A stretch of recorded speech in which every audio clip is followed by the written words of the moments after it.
Well, just to prove what you just said, look at what they did for months when they couldn't pass a debt level increase.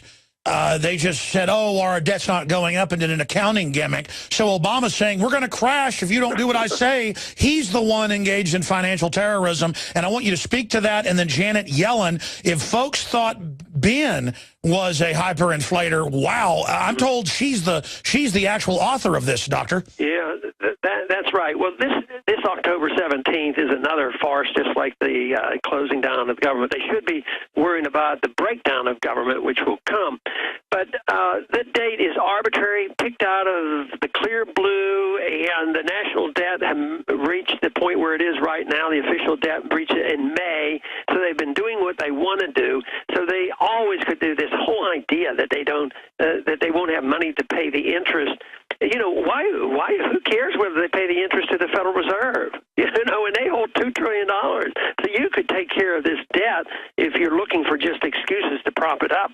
But this is just a gimmick to try to frighten the people and say, if you don't do it, you know, your benefits are going to disappear and government won't be there, and the president needs your support. But it's always there. And we have to realize what the Fed has done for the bailouts. And they're always there. They bailed out the system to the tune of trillions of dollars. And now that we're getting a new chairwoman of the Fed, we shouldn't feel any more relaxed about it, because she is a much greater inflationist than even Greenspan and Bernanke. Wow. And but she tells us she's all for transparency. I wonder if that means she's going to be for my audit the Fed bill. But don't hold your breath on that. But she believes she supported all the QEs, and she would even do more. She is not going to back off, because there's a little bit of immediate pain with the stock market. If you even back off from $85 billion of new money every month, or to 75, it would be a hysterical reaction on Wall Street. She's not going to do that.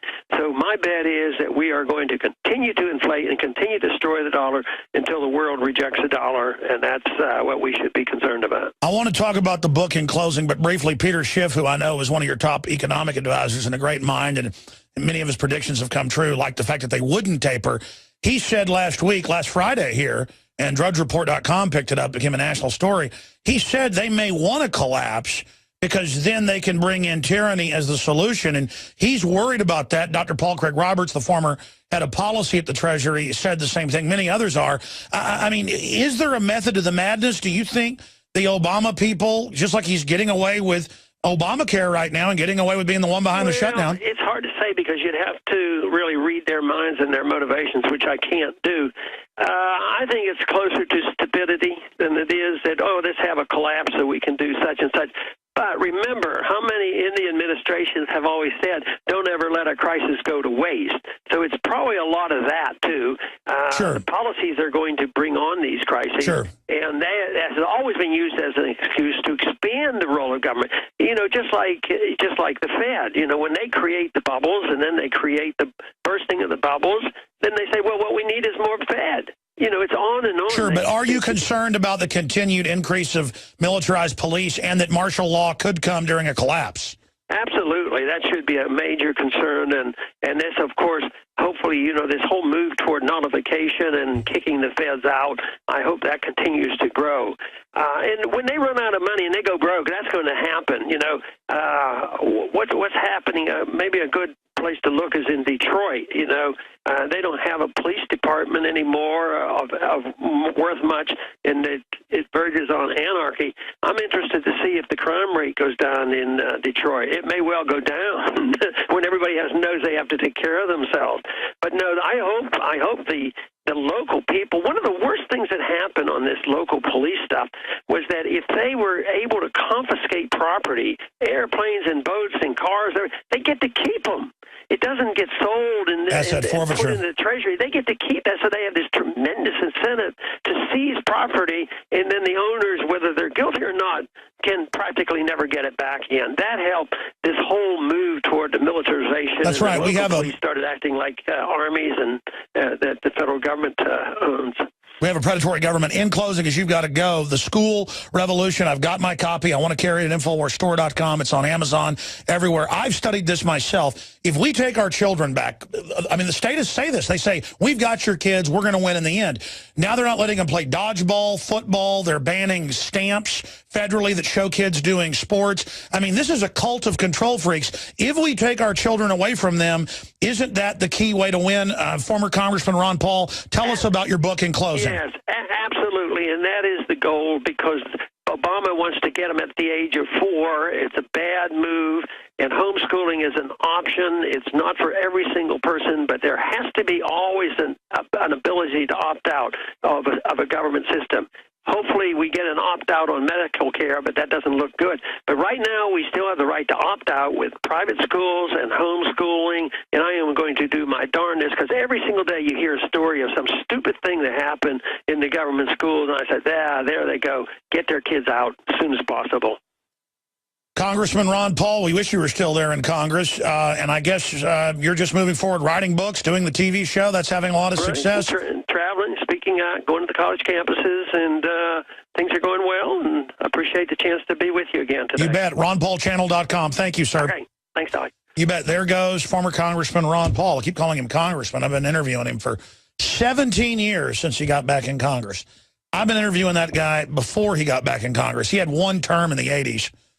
And then wouldn't go along with the Republicans increasing debt and stuff, so he got kicked out as a libertarian, and then came back in 1996. And I've been interviewing Ron Paul since he was running again. And Rand would come on, because Ron Paul would come on every few weeks and get support, because his district used to come up into the edge of Austin all the way down to Houston, and they rewrote it a bunch.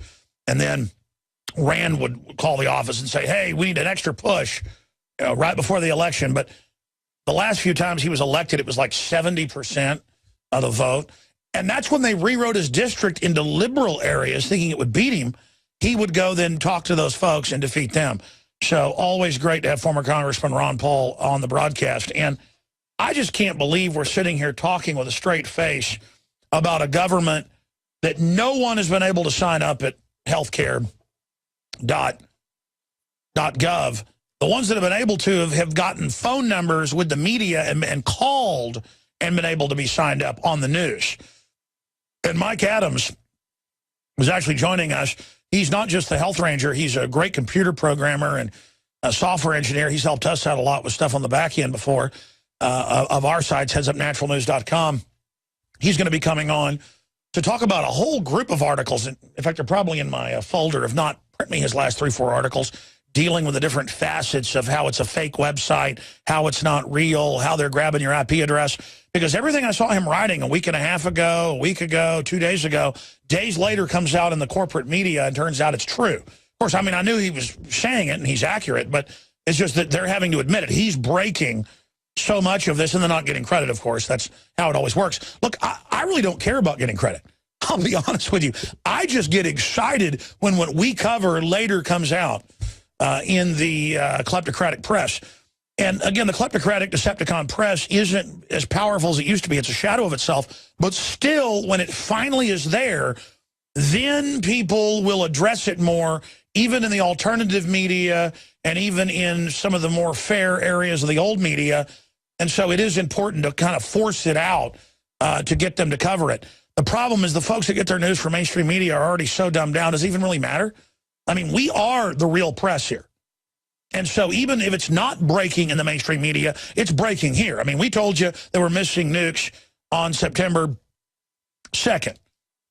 And then they started talking about firing all these nuke commanders, and nukes are going to blow up the East Coast, exactly where the nukes were sent. I mean, I don't know what this means.